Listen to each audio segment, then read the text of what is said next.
bapak-bapak atau ibu-ibu yang bekerja, tetapi yang di rumah juga sama. Hati-hati, ibu-ibu itu memanggil misalnya, ngumpulin ibu-ibu yang lain, memanggil penceramah semaunya atas nama demokrasi. Sekali lagi di tentara, di polisi nggak bisa seperti itu. Tahu-tahu mengundang penceramah radikal. Nah, hati-hati. Rezim makin dolim. Ulama melawan, Buya Yahya marah besar saat penceramah dituduh radikal. Jadi kalimat radikal bisa digunakan bermacam-macam. Nah, yang menjadi masalah adalah di saat orang keras kepada kejahatan dibilang jahat. Kan gitu ya. Ini menjadi salah. Cuman kalimat radikal itu sudah diangkat, contohnya jadi radikal yang ada di dalam sebuah tatanan terjadi kezaliman, ini kan istilah radikal. Kemudian ditumpangkan kepada kelompok lain akan tidak sah. Jadi permasalahannya hari ini adalah yaitu sesuatu tidak ditempatkan pada tempatnya. Memang ada model radikal yang ada di dalam agama Islam, ada bukan agamanya ya, agama Nasrani ada, suku ada, tapi tidak bisa kita pukul rata itu semuanya. Kita harus bisa bedakan. Kalau kembali kepada asalnya, Islam mengajarkan atau tidak, ya sudah selesai. Berarti itu adalah pelanggaran, penyelewengan dalam Islam.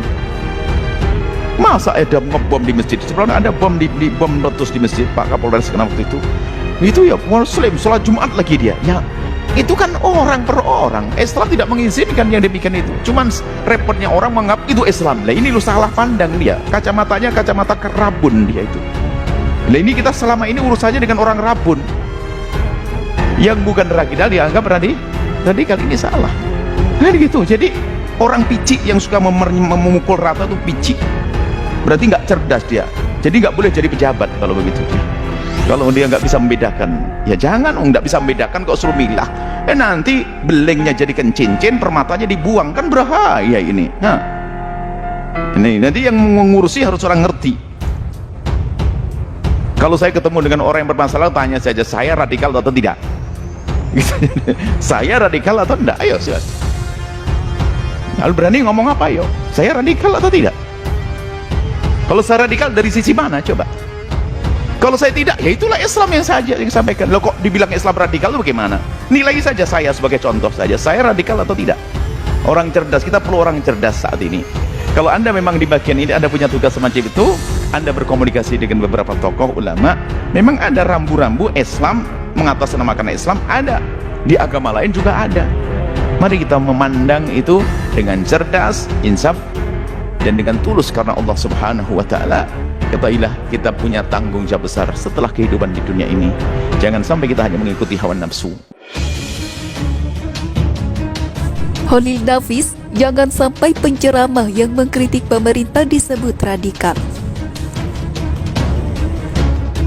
Badan Nasional Penanggulangan Terorisme atau BNPT telah mengeluarkan penjelasan terkait dengan ciri-ciri dan indikator penceramah radikal. Menanggapi hal tersebut, Ketua Majelis Ulama Indonesia atau MUI Holil Nafis berharap agar penceramah yang mengkritik pemerintah tidak dicap radikal. Harapan itu disampaikan Holil melalui akun Twitter pribadinya Holil Nafis pada hari Senin tanggal 7 Maret 2022. Ya, kita tak suka penceramah yang membangkang negara dan anti Pancasila, yang itu pasti melanggar hukum Islam dan hukum nasional kita. Tapi jangan sampai yang amar ma'ruf dan nahi mungkar karena mengkritik pemerintah lalu disebut radikal.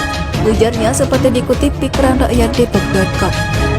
Sebelumnya, Direktur Pencegahan Badan Nasional Penanggulangan Terorisme atau BNPT Jenderal Ahmad Nur Wahid memberikan beberapa indikator yang bisa dilihat dari isi materi yang disampaikan penceramah radikal. Pertama, mengajarkan ajaran yang anti Pancasila dan pro ideologi khilafah transnasional. Kedua, mengajarkan paham takfiri yang mengkafirkan pihak lain yang berbeda paham maupun berbeda agama. Ketiga, menanamkan sikap anti pemimpin atau pemerintahan yang sah, dengan sikap membenci dan membangun ketidakpercayaan masyarakat terhadap pemerintahan maupun negara melalui propaganda fitnah, adu domba, hate speech, dan sebaran hoaks. Keempat, memiliki sikap eksklusif terhadap lingkungan maupun perubahan serta intoleransi terhadap perbedaan maupun keragaman. Kelima, biasanya memiliki pandangan anti budaya ataupun anti kearifan lokal keagamaan. Sejalan dengan itu, Nur Wahid juga menegaskan, strategi kelompok radikalisme memang bertujuan untuk menghancurkan Indonesia melalui berbagai strategi yang menanamkan doktrin dan narasi ke tengah masyarakat. Strategi ini dilakukan dengan mempolitisasi agama yang digunakan untuk membenturkan agama dengan nasionalisme dan agama dengan kebudayaan luhur bangsa. Proses penanamannya dilakukan secara masif di berbagai sektor kehidupan masyarakat, termasuk melalui penceramah radikal tersebut.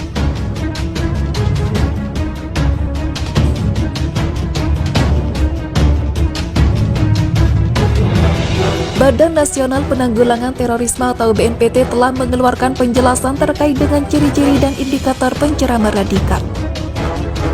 Menanggapi hal tersebut, Ketua Majelis Ulama Indonesia atau MUI Holil Nafis berharap agar penceramah yang mengkritik pemerintah tidak dicap radikal. Harapan itu disampaikan Holil melalui akun Twitter pribadinya Holil Nafis pada hari Senin tanggal 7 Maret 2022. Ya, kita tak suka penceramah yang membangkang negara dan anti Pancasila yang itu pasti melanggar hukum Islam dan hukum nasional kita. Tapi jangan sampai yang amar ma'ruf dan nahi mungkar karena mengkritik pemerintah lalu disebut radikal. Ujarnya seperti dikutip di keranrakyatdepok.com. Sebelumnya, Direktur Pencegahan Badan Nasional Penanggulangan Terorisme atau BNPT Jenderal Ahmad Nur Wahid memberikan beberapa indikator yang bisa dilihat dari isi materi yang disampaikan penceramah radikal. Pertama, mengajarkan ajaran yang anti Pancasila dan pro-ideologi khilafah transnasional. Kedua, mengajarkan paham takfiri yang mengkafirkan pihak lain yang berbeda paham maupun berbeda agama. Ketiga, menanamkan sikap anti pemimpin atau pemerintahan yang sah, dengan sikap membenci dan membangun ketidakpercayaan masyarakat terhadap pemerintahan maupun negara melalui propaganda fitnah, adu domba, hate speech, dan sebaran hoaks. Keempat, memiliki sikap eksklusif terhadap lingkungan maupun perubahan serta intoleransi terhadap perbedaan maupun keragaman. Kelima, biasanya memiliki pandangan anti budaya ataupun anti kearifan lokal keagamaan. Sejalan dengan itu, Nur Wahid juga menegaskan, strategi kelompok radikalisme memang bertujuan untuk menghancurkan Indonesia melalui berbagai strategi yang menanamkan doktrin dan narasi ke tengah masyarakat. Strategi ini dilakukan dengan mempolitisasi agama yang digunakan untuk membenturkan agama dengan nasionalisme dan agama dengan kebudayaan luhur bangsa. Proses penanamannya dilakukan secara masif di berbagai sektor kehidupan masyarakat, termasuk melalui penceramah radikal tersebut.